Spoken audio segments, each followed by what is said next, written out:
ninajielewa, ninajikubali. Hauwezi kujipangia mapriorite. Bwana Yesu asifiwe. Amen. Na ninataka mtakika kidogo. Bwana Yesu asifiwe. Amen. Biblia inasema upendeleo, lakini mwanamke anayemcha Bwana ndiye atakaye heshimika. Bwana kipaumbele. Nini haupashi acha na nini unapasa acha? Bwana Yesu asifiwe.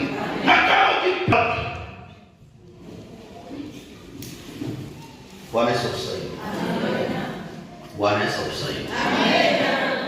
Na kipaumbele ya kwanza tuseme sote Bwana kwanza. Bwana kwanza. Bwana kwanza. Ile ndio priorite de priorite. Bwana Yesu asifiwe. Amen. Maisha yako lazima wa kwanza awe Mungu, haiko bwana yako.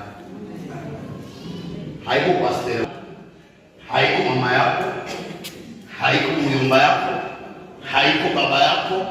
Wa kwanza ni Mungu. Amen. Bwana Yesu asifiwe. Amen.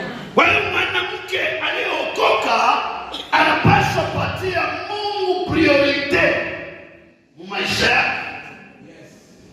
Bwana Yesu asifiwe.